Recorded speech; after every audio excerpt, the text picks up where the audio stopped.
Ya está aquí, ya llegó. Este es el momento. Ha llegado la hora de controversias manmanas.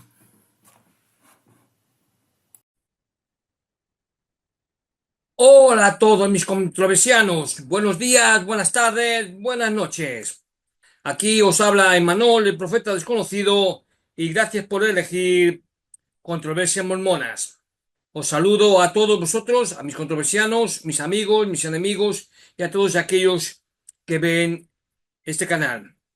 A todos, sed bienvenidos. Hoy vamos a seguir hablando acerca de este libro que publicó la Iglesia de Jesucristo de los Santos Últimos Días, es decir, la Iglesia Mormona, el primer libro de los tres, porque fueron tres libros, ¿eh? Cuyo título es Santos. ¿Eh? Pero antes de comenzar, como siempre, lanzo el guante para aquellos que quieran que me retracte de todo lo que yo digo o algo. No tienen más que demostrarme que el libro de Abraham es verdadero y tienen que hacerlo sin usar la religión, y sin ni oración, ni testimonio, ni nada similar. ¿Eh? Solo con pruebas científicas e históricas. Si lo hacen, yo me retracto, pido perdón, vuelvo a la iglesia mormona y me atengo a todo lo que ello conlleve, es decir, el consejo disciplinario, membresía, etcétera, etcétera, y lo asumiré y lo cumpliré y aceptaré como buena persona y como buen miembro que llegaría a ser. Hasta entonces, pues, seguiré haciendo estos programas y vosotros, pues, si queréis, me seguiréis viendo. Bien, hoy vamos a ver los capítulos 37 y 38, como ya digo, de este libro Santos que publicó la Iglesia Mormona. Comencemos, pues. Capítulo 37. Los probaremos. Solo quiero dejar claro que este capítulo me genera muchos problemas. Abarca muchos temas problemáticos, lo hace de forma muy engañosa. Pido disculpas si suena demasiado duro porque no quiero alejar a nadie que pueda estar abierto a la posibilidad de que esta iglesia no sea verdadera. Lea nuestra reseña aquí con una mente abierta y le proporcionaré, bueno, ver este programa con la mente abierta. En la reseña es lo que yo tengo escrito. Y le proporcionaré enlaces a otras fuentes aquí si desea obtener más información, porque hay mucho contenido aquí. Para ello lo de en la descripción o los comentarios me lo hacéis saber y yo lo mando. El capítulo comienza con la publicación del libro de Abraham. En febrero volvió a centrar su atención en los rollos egipcios que había comprado en Kirtland y en la traducción inacabada de los escritos de Abraham. Sí, esto es algo que hemos ya hablado y comentado y hay un programa que tengo acerca de ello sobre este tema.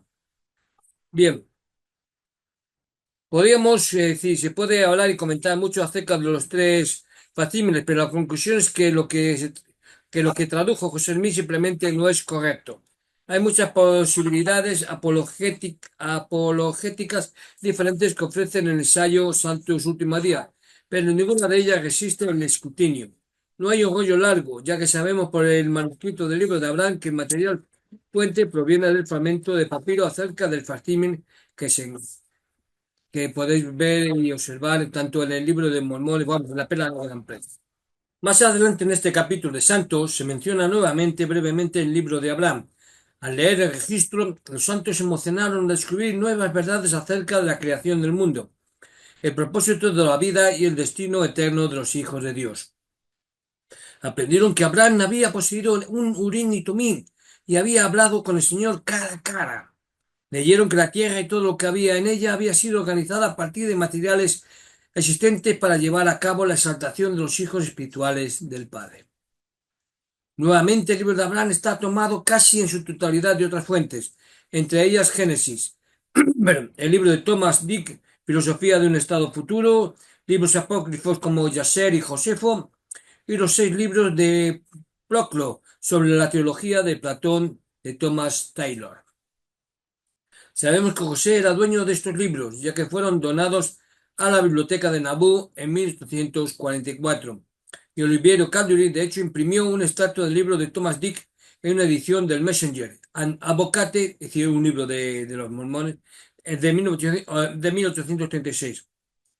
En segundo lugar, Los críticos han sostenido durante mucho tiempo que desde que José Smith escribió el libro de Mormón, se escribió a sí mismo el libro de maneras similares a las que utilizó una piedra vidente.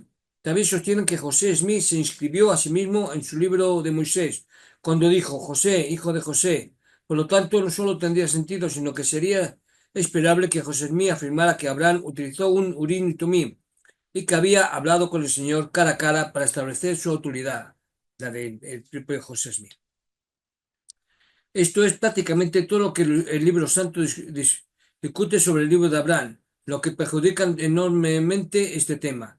Recordamos encarecidamente a todos que puedan ver, si quieren, mi programa o los programas de pesquisas mormonas que ya hablan acerca de esto del libro de Abraham. A continuación, el libro santo vuelve a hablar de la poligamia. Haremos todo lo posible para cubrir este tema lo más detalladamente posible, porque están agrupados gran parte del tema en párrafos pequeños. Primero, comienzan a hablar de la poligamia nuevamente con José instó a los 12 y a otros amigos de confianza a ser obedientes al Señor mientras los preparaba para recibir esta investidura de poder divino. También enseñó el principio del matrimonio plural a algunos santos más y testificó de su origen divino. El verano anterior, menos de una semana después de que los apóstoles que regresaban de Inglaterra llegaron a Nauvoo, había enseñado el principio a algunos de ellos y les habría instruido que lo obedecieran como un mandamiento del Señor. Si bien el matrimonio plural no era necesario para la exaltación ni para la investidura mayor de poder, la obediencia al Señor y la disposición a dedicar la vida a Él sí lo era. La fuente que destaca como José Smith enseñaba esto a los apóstoles fue escrita en 1866, unos 24 años después. Eso no quiere decir que esté mal, pero no es un relato contemporáneo y es probable que induce aún más el desorden con el beneficio de la retrospectiva. También queremos señalar que si bien José Smith nunca le dijo a nadie que la poligamia era necesaria para la exaltación, Brigham Young lo entendió de otra manera. En un periódico, es decir, en el Journal of Discurso de Brigham, Diario Discurso, perdón, en el Diario de Discurso Brigham Young dice, los únicos hombres que llegan a ser dioses y sí, hijos de Dios, son aquellos que practican la poligamia. Diario de Discursos 11, 260, páginas 268 a 269. Perdón. Aunque los críticos suelen citar las declaraciones de Brigham Young, es justo decir que lo que Brigham estaba diciendo en definitiva era que, si bien no es necesario tomar esposas polígamas para convertirse en dioses, sí es necesario creer en la doctrina de la poligamia. Esa es la diferencia con la forma en que los críticos presentan esa cita, pero también demuestra que la poligamia no era una doctrina de tómalo o déjalo. Incluso si no participaba de ella, tenías que aceptarla como proveniente de Dios. El siguiente párrafo sobre la poligamia del Libro Santo dice, al igual que José, los apóstoles al principio se resistieron al nuevo principio. Brigham Young sintió tal agonía por la decisión de casarse con otra esposa que anhelaba una muerte temprana. Herbert Kimball, John Taylor y Bill Whitford Woodruff querían demostrar la obediencia lo más posible. En primer lugar, esa cita de Brigham Young no es de 1842, como sugiere el Libro Santo, sino de 13 años después. Si Brigham Young realmente anhelaba una muerte temprana en lugar de casarse con más esposas, ¿por qué se casó con 55 mujeres? Si realmente fue algo tan horrible para él, ¿por qué siguió adelante? Bueno, aparte de que él no quería casarse, una de las razones por que pienso yo, en mi opinión, por las que no quería casarse con más de una esposa es porque era tacaño. Se sabe de una esposa que se quejaba y le escribió diciendo, por favor, dame dinero, que paso hambre y necesidades. Era tacaño, Brigham Young. Bien, continuamos. Los críticos señalarían entonces lo engañoso que es el Libro Santo al hablar de lo difícil que fue la poligamia para Heinrich Kimball. ¿Sabes por qué fue tan difícil para él? Bueno, pues voy a daros una cita al respecto. También debemos considerar las circunstancias que rodearon el compromiso de Helen con José. Primero, José le ordenó al padre de Helen, Herbert C. Kimball, que entregara a su propia esposa, Milate, a José como esposa plural. Después de mucha angustia, Herbert finalmente aceptó. Cuando los Kimball se presentaron para entregar a Milate a José, y cuando José vio cuán angustiados y Corazonados estaban los Kimball, mostró misericordia y les dijo que la solicitud en realidad solo había sido una prueba de la lealtad de Herbert y que Vilate le sería de apoyo. A Herbert se le permite quedarse con su esposa después de todo, pero más tarde se le permitió ofrecer a su hija de 14 años en su lugar. Y como era común en esta propuesta, José garantizaría un lugar en el reino celestial para toda la familia Kimball. Os vendo el reino de Dios a cambio de vuestra hija de 14 años. ¿Cómo podía la familia rechazar una oferta tan impresionante? Una vez que José supo que Herbert era más leal a él que a su propia familia, supo que podía pedirle cualquier cosa. En el libro santo no se menciona esto porque es absolutamente incuestionable, terrible. José Smith a menudo utilizaba estas pruebas con sus miembros más allegados para mantener su autoridad sobre ellos, y muchos críticos sostienen que lo hacía para mantener a sus miembros cómplices de estos acontecimientos, de modo que tuvieran que aceptarlo. Herbert Kidman también dijo la famosa frase: "No pienso más en tomar otra esposa que en comprar una vaca". Y esto está en Anne Elizabeth Snow, esposa, número 19, capítulo 17, y llegó a casarse con 43 mujeres. Por último, quiero agregar esta cita del ensayo de temas del Evangelio de los Santos Últimos Días. Dice así: Herbert C. Kimball encontró consuelo solo después de que su esposa Vilate tuvo una experiencia visionaria que atestiguó la actitud del matrimonio plural. Ella me dijo, recordó más tarde la hija de Vilate, que nunca había visto a un hombre tan feliz como mi padre cuando describió la visión y le dijo que estaba satisfecha y sabía que provenía de Dios. ¿Saben por qué Herbert era un hombre tan feliz? En primer lugar, ya se había casado con una segunda esposa antes de que Vilate le diera permiso, lo que violaba la sección 132 de Doctrinas y Convenios. Solo se podían casar para procrear y con el consentimiento de la primera esposa, si no se podían casar y ya se había casado sin que lo supiera su esposa. En segundo lugar, G.M.C. Kimball estaba feliz de poder casarse con cualquier mujer que le pareciera adecuada, lo que aprovechó al máximo para casarse con más de 40 mujeres, y con 43. Solo quiero asegurarme de que quienes lean de quienes que Solo quiero asegurarme de que quienes vean este programa comprendan lo completamente deshonesto que es afirmar que estos apóstoles eran de alguna manera participantes renuentes en este caso. Brigham y Herbert no necesitaban combinarse para conseguir más de 90 esposas, pero lo hicieron. No necesitaban tratar a las mujeres como si fueran ganado al intercambiar a las hijas de los hombres por la salvación, pero lo hicieron. Del diario de Helen Kimball leemos: mi padre tenía solo una cordera, pero voluntariamente la puso sobre el altar. Qué cruel le pareció esto a la madre, cuyo corazón ya estaba tan tenso que estaba a punto de romperse, porque él había tomado a Sarah Non como esposa y ella pensó que había hecho suficiente sacrificio, pero el Señor requería más. Pasaré por alto las tentaciones que tuvo durante las 24 horas después de que mi padre me presentó este principio y me preguntó si quería ser sellada José, quien vino a la mañana siguiente y con mis padres lo escuché enseñar y explicar el principio del matrimonio celestial, después de lo cual me dijo: si das este paso, asegurarás tu salvación y salvación eternas y las de la casa de tu padre y de todos tus parientes. Y esto está en Helen Mar Whitney, autobiografía, 30 de marzo de 1881. Los críticos se han preguntado durante mucho tiempo cómo una familia entera podía recibir la salvación eterna si le dieran a su hija, a José Smith, como esposa polígama. No tiene sentido en un sentido doctrinal y es una abominación en cualquier nivel moral.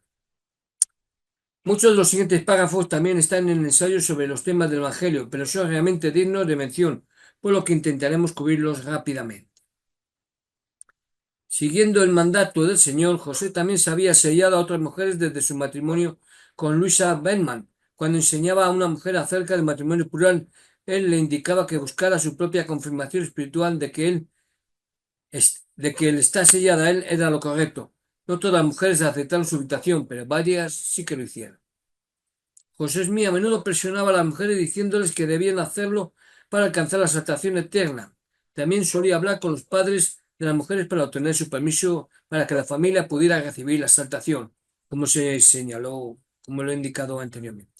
Es difícil afirmar que las mujeres recibieron confirmación espiritual cuando se las presionaba con historias de ángeles con espadas desenvainadas.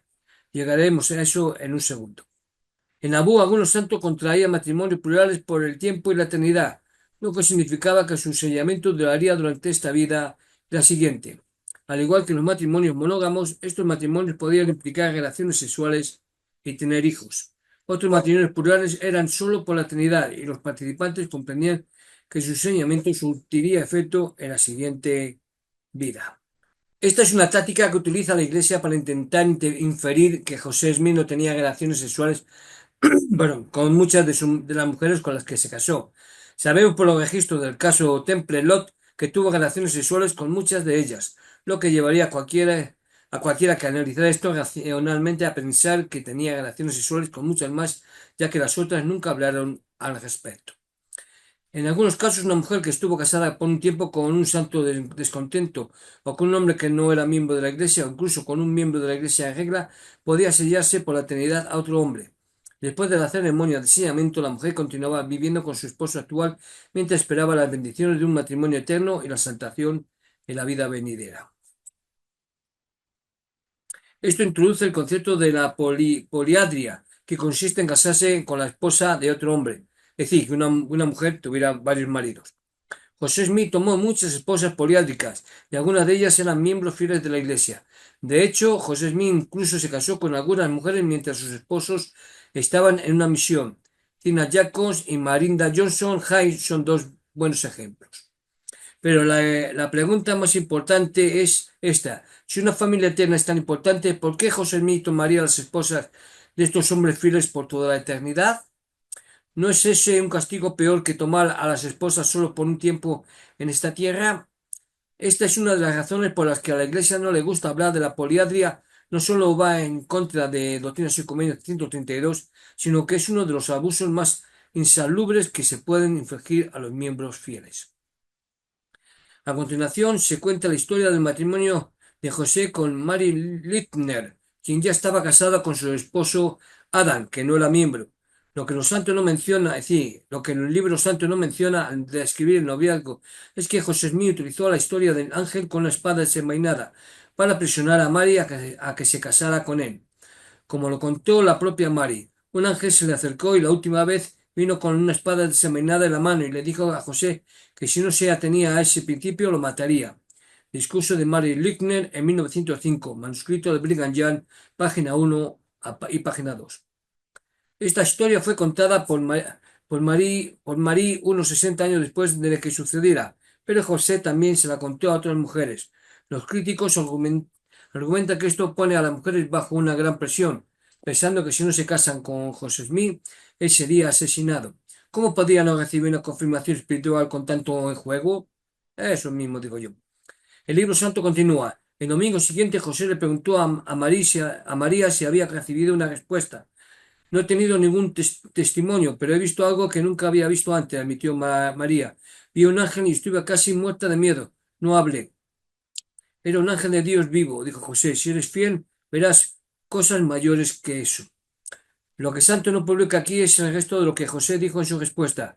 Según María, José dijo, miró hacia arriba y dijo, ¿cómo os pudiste ser tan cobarde? Yo fui débil, le dije. ¿Pensaste en decir, Padre, ayúdame? No. Bueno, si hubieras dicho eso, se te habría abierto la boca porque ese era un ángel de Dios viviente. Él vino a ti con más conocimiento, inteligencia y luz de lo que yo jamás me he atrevido a revelar. Le dije, si ese era un ángel de luz, ¿por qué no me habló? Te cubriste ese rostro y por eso el ángel fue insultado. Marilyn, discurso 1905, mecanografiado, Brigham Young, página 2 y 3. Esto es de una época en la que muchos creían en una cosmovisión mágica, pero también es otra señal de que los críticos sostienen que José Smith está repitiendo algunos de los pensamientos de sus días de búsqueda de tesoros cuando habla de cómo María insultó al ángel a no hablarle. Y como hemos dicho varias veces en nuestros resúmenes en mis programas sobre este libro de Santos, ¿con qué frecuencia se oye hablar de ángeles que visitan a ángel desde que empezaron a utilizar los dispositivos de grabación? Ahí lo dejo. María, sí, pronto afirmó haber recibido la confirmación espiritual y se casó con José por medio de Brigham Young. Entre las esposas de José Smith que no se nombran, esto habría ocurrido en este capítulo. Sí, Ocurrió con Cina Huntington, Jacobs, Presendia Latrell Huntington, Well, Ernest Moulton Convict, Smith, Sylvia Potter Sensio Leon, Pate Barley, Sessions y Marinda Nancy Johnson, Hyde. Dos puntos finales sobre la historia de María. En una carta de 1905 a Emmeline B. Wells, María dice que José dijo que yo era la primera mujer que Dios le ordenó tomar como esposa plural. Carta de 1905 a Emmeline Wells. Esta declaración es interesante por varias razones. En primer lugar, el libro santo ya ha admitido que José Smith tuvo una relación con Fanny Alger. No quiere llamarlo una relación extramatrimonial como algunos líderes de la iglesia creían que era, por lo que afirman que José se casó con Fanny citando un relato de segunda mano de muchas décadas después. Si ese es el caso, entonces José le contó a María acerca de un mandamiento que no estaba siguiendo. En segundo lugar, como ya hemos dicho, esto continúa el patrón de José Smith de reclamar revelación para presionar a las mujeres a casarse con él como esposas polígamas. Esto es algo que veremos más a medida que avancemos y también afecta a quienes lo rodean, como veremos en el próximo capítulo con John Bennett. Y nuestro punto final es que Marie les dijo a los demás que este matrimonio era por el tiempo y por la eternidad. Si lees la cita del libro santos anterior, eso significa que este matrimonio incluía relaciones sexuales. En 1877, Linden afirmó una declaración jurada en la que afirmaba que José Smith recibió un mandato directo de Dios de tomarme por esposa por el tiempo y por toda la eternidad. Declaración jurada de Linden en 1902. En 1902, Linden volvió a decir que Brigham Young me selló a José por el tiempo y por toda la eternidad. Al utilizar la diferenciación anterior, esto significa que José Smith estaba casado y tenía relaciones sexuales con una mujer que ya estaba casada. Es difícil explicar lo insalubre y abusivo que es esto, por lo que el libro santo nos ofrece un panorama completo. En este capítulo también se habla de la formación de la Sociedad Socorro. Lo interesante es que hablan de cómo la Sociedad Socorro estaba trabajando para eliminar el esposismo espiritual entre algunos miembros de la Iglesia, pero lo que Santo no menciona es que Esma Smith está utilizando la Sociedad Socorro para tratar de detener la poligamia. En este punto, Elma todavía no sabe lo que José está haciendo a sus espaldas y lamentablemente no sabe que muchas de las líderes de la Sociedad Socorro que están con ella están casadas en secreto con su esposo. Pueden leer más sobre este, sí, y si queréis saber más, pues de nuevo remito a ver mis programas anteriores que hablan sobre ello. La última parte del libro santo se centra en la nueva ceremonia de investidura del templo. Hablan de que es una ceremonia secreta que se debía enseñar a los miembros para obtener la exaltación eterna. Lo sorprendente es que Santos menciona cómo José entró en la masonería cuando habla de la formación de la Sociedad Socorro, pero no menciona que José Smith recibió su iniciación en marzo de 1842. En solo 3 días llegó a ocupar una tocar. Apenas 2 meses después que José Smith presentaría la ceremonia de investidura. El libro santo alude a las similitudes con lo siguiente. Algunos aspectos de la ordenanza le recordaron a Herbert Kimball en las ceremonias masónicas. En la reunión de la masonería, los hombres representaban una historia alegórica sobre el arquitecto del templo de Salomón. Los masones aprendían gestos y palabras que se comprometían a mantener en secreto, todo lo cual simboliza que estaban construyendo una base sólida y añadiéndole luz y conocimiento poco a poco. La realidad es que la ceremonia de investidura es casi idéntica a la ceremonia masónica, tanto en el lenguaje como en los apretones de manos y las muestras de afecto. Hoy en día han cambiado bastante eso, pero entonces cuando se enseñó las similitudes en el templo eran igualitas que la masónica. No vamos a publicar las comparaciones aquí, pero si buscas en Google las similitudes o en mi programa, ya digo, hice un programa respecto de mormones y masones, o masones y mormones, es decir, da igual, lo podéis ver. Sí, pero si lo buscas en Google también los encuentras. Si bien los apologistas sostienen que hay más en la ceremonia de investidura el hecho de que el texto, incluso las sanciones que se han eliminado recientemente, es decir, los castigos, te corto el cuello, te rajo la barriga, fueron copias casi directas en otros aspectos en el que los críticos señalan que José Smith tomó otras fuentes para su doctrina. Los santos conocen las comparaciones críticas entre la ceremonia del templo y la ceremonia masónica, que José Smith aprendió apenas unas semanas antes, por lo que tienen que agregar esto al capítulo. La masonería tampoco tiene similitudes con el templo de Salomón, que se basaba en el sacrificio de animales. La verdad es que la ceremonia de investidura de la iglesia está mucho más alineada con la masonería que el templo de Salomón, lo que plantea la pregunta de por qué José usó esos signos, símbolos y penalidades y 5 puntos de compañerismos que usa la masonería. Este ha sido un capítulo largo y espero que no hayas, que me hayáis seguido detenidamente. Personalmente me resultó difícil, ya que podríamos haber hecho que la revisión de este capítulo fuera el doble de larga y no haber cubierto todo. Entre el libro de Abraham, la poligamia y la ceremonia del templo es casi demasiado para abarcar en un solo capítulo. Capítulo 38. ¿Un traidor o un hombre de verdad? Como comentamos en el capítulo 37, casi no se dedicó el tiempo al libro de hablar, y las discusiones sobre la poligamia se encuentran en pequeñas secciones de párrafo. Sin embargo, en el capítulo 38, el enfoque principal del capítulo está en John Bennett y su comportamiento depredador con las mujeres. Los críticos argumentarían que si el libro santo tiene tiempo suficiente para dedicar casi un capítulo entero a Bennett, tiene tiempo suficiente para dar algunos de los detalles más confusos de la poligamia o discutir algunos temas relacionados con el libro de Abraham. Hay mucho que decir, ya os digo yo. En fin, continuamos. Bueno, el capítulo comienza con el intento de asesinato del gobernador Bobs en Missouri. Había fuentes sospechosas de que la iglesia estaba detrás del ataque después de los comentarios de José Smith sobre la venganza hacia Missouri, y el libro santo entrelaza esta historia a lo largo del capítulo porque tiene grandes implicaciones. El libro Santos luego se lanza a la historia de John Bennett. Habían circulado rumores de que Bennett había abordado a varias mujeres en secreto, insistiendo en que no era pecado tener una relación sexual con él siempre y cuando no se lo dijera a nadie. John, que llamaba a su práctica esposa espiritual, les había mentido, asegurándoles que José aprobaba tal comportamiento. Esto conduce a una investigación por parte de Hiram Smith, quien quedó horrorizado al conocer los detalles de los relatos de las mujeres. El obispo Josh Miller había sido enviado por José para investigar los rumores y pronto se enteró de que John tenía antecedentes de mudarse de un lugar a otro utilizando sus muchos talentos para aprovecharse de la gente. Jones también descubrió que John tenía hijos y todavía estaba casado con una mujer a la que había abusado y engañado durante muchos años. Estos hallazgos llevaron a José y a los líderes de la iglesia a redactar documentos de excomunión, pero no quisieron hacerlos públicos para evitar crear un escándalo, es decir, porque John Bennett tenía un aso de la manga. Pero una cosa era cierta, el alcalde se había convertido en un peligro para la ciudad y los santos, y Hiram se sintió obligado a detenerlo. Bennett pronto se entera de la investigación y suplica clemencia. Mientras Bennett busca a José, John gritó: «Hermano José, soy culpable».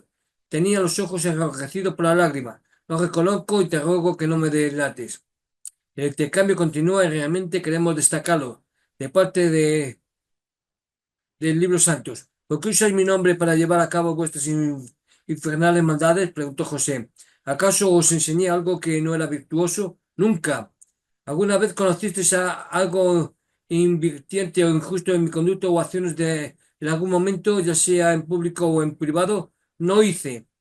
Esto es lo que dice la nota al pie de página sobre este intercambio. Y es de Henry Smith. Y está en el periódico Tiempo y Estaciones, 1 de agosto de 1842. 870 a 71. En el relato de Henry Smith, José también le preguntó a John Bennett: ¿te he enseñado alguna vez que la fornicación y el adulterio eran correctos, o la poligamia o cualquier otra práctica similar? A lo que Bennett respondió: nunca lo has hecho. El capítulo 40 explica que los santos consideraban que sus matrimonios plurales sancionados divinamente eran distintos de la poligamia. ¿Por qué el libro santo no publica aquí esa parte del intercambio? La pregunta: ¿te he enseñado alguna vez que la fornicación y el adulterio eran correctos, o la poligamia o cualquier otra práctica similar? Es la primera pregunta que se dice que José le hizo a Bennett, pero no se menciona en el libro santos. La conclusión es que los santos saben que José Smith está en un aprieto aquí. O bien enseñó a John Bennett acerca de la poligamia y estas conductas aborrecibles son un subfruto de esas enseñanzas, o José Smith estaba mintiendo a los miembros acerca de la poligamia, o peor aún, enseñando en contra de la poligamia. Esa línea socava todo este capítulo y el libro santo no solo la omite, sino que torpemente intenta abordarla en las notas a pie de página que saben que casi ningún miembro leerá jamás. Una vez más, no sabemos si John Bennett abusó de alguna forma de poligamia antes de que José lo hiciera público, lo que provocó la protesta entre los miembros que no tenían ni idea de lo que José Smith estaba haciendo personalmente, pero el hecho de que el libro santo esté ignorando esa línea es bastante revelador. El término esposa espiritual podría aplicarse fácilmente a la poliandria, donde un miembro como José se casa con la esposa de otro hombre, solo por la eternidad, pero disfruta de todos los beneficios de los matrimonios también en este tiempo. Luego el libro santo vuelve a hablar del intento de asesinato de Boyd, y un periódico de Illinois señala a José Smith como el culpable. Algunas personas acusaron a los rivales políticos de Bosch de apretar el gatillo, pero el periódico argumentó que los santos estaban detrás de ello, afirmando que José había profetizado una vez un final violento para Bosch. Por lo tanto, declaró, hay mucho fundamento para los rumores. José se sintió ofendido por la acusación y respondió al periódico: han cometido una injusticia manifiesta al atribuirme una predicción sobre la muerte de Gibbon W. Bosch, escribió al editor del periódico José Smith. Mis manos están limpias y mi corazón puro de la sangre de todos los hombres. Rápidamente volvemos a la historia de John Bennett, cuando la iglesia finaliza un aviso de excomunión, pero no lo publica para evitar crear un escándalo. Luego José aconseja a la sociedad Socorro: arrepiéntanse, reformen, pero háganlo de manera que no destruyan a todos a su alrededor. Emma, por otro lado, proclamó que el pecado no debe encubrirse, especialmente aquellos pecados que son contra la ley de Dios y las leyes del país. Es interesante utilizar este día, sobre todo porque José Smith tiene más de 20 esposas en ese momento, y Emma no tiene ni idea. Es tristemente irónico ver a Emma predicar esta idea, ya que muchas de las mujeres con las con las que habla están casadas en secreto con José Smith y mantienen relaciones sexuales con él. Finalmente, José expulsa públicamente a John Bennett de la iglesia y publica un aviso al respecto en el periódico Tiempo y Estaciones. Unos días después, en un sermón en el templo, habló claramente a más de 1000 santos sobre las mentiras de John y la explotación de las mujeres. John Bennett abandonó Nauvoo y comenzó a enviar cartas a los periódicos de la zona acusando a José de una multitud de crímenes, incluidos muchos que él mismo había cometido, y tejió historias tremendamente falsas y exageradas para apoyar sus afirmaciones y encubrir sus pecados. En una carta, John acusó a José de ordenar el asesinato de Livon Wood en mayo, repitiendo la historia del periódico de que el profeta había predicho la muerte violenta de Wood y añadiendo que José había enviado a su amigo y guardaespaldas Potter Rockwell a Missouri para cumplir la profecía. Estas cartas llevaron al arresto de John Smith, de José Smith y Potter Rockwell en la investigación del intento de asesinato del gobernador Ward. La razón principal fue enterarse de que Potter Rockwell había estado de visita en Independence, Missouri, durante el momento del tiroteo, justo con el odio que de José y las supuestas amenazas hacia Ward. José y Potter fueron arrestados, pero fueron entregados al alguacil de la ciudad para que el alguacil pudiera decidir cómo manejar el arresto. En el momento en que el alguacil se fue, José y Potter huyeron. ¿Por qué huir si sois inocentes? Pues dirán que por temor a que les maten. Bueno, este capítulo en realidad cubre un periodo de tiempo relativamente corto, pero en estos meses José Smith tomó esposas polígamas, poliátricas adicionales: Sally Ann Fuller, Sally Marietta Kislen, Howard Cleveland, Delcena Johnson Sherman, Eliza Rosie Snow, Sarah Ann Whitney y Martha McBride Carnay. Es bastante sorprendente que José Smith se casara con todas estas mujeres en los 3 o 4 meses que abarca el capítulo Santos, y sin embargo ninguna de ellas es mencionada por su nombre en esos eventos. De hecho, las únicas menciones de la poligamia en este capítulo están en las notas a pie que muestran que José Smith sigue afirmando públicamente que no la enseña, como hemos comentado anteriormente. Perdón.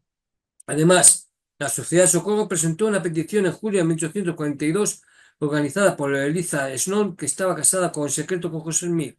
En esta petición declara que quisiéramos manifestarle además a su excelencia en lo que respecta a José Smith, que tenemos la máxima confianza en él, como hombre de virtud, integridad, honestidad, verdad y patriotismo. Nunca lo hemos oído, ni en público ni en privado, enseñar principios que no sean los de virtud y rectitud, y por eso tenemos conocimiento de que es un hombre puro, casto, virtuoso y piadoso. Sabemos que José Smith enseña en secreto principios diferentes y sabemos por los días de Fanny Alger que José Smith no era un hombre casto. Y tengamos presente que cuando se estaba firmando esta petición, Esmond Smith no tenía idea de lo que su esposo estaba haciendo. Y aunque el matrimonio con Sarah Ann Whitney ocurre en este capítulo, lo abordaremos con más detalles en el próximo. Y el próximo capítulo será el 39, el séptimo problema.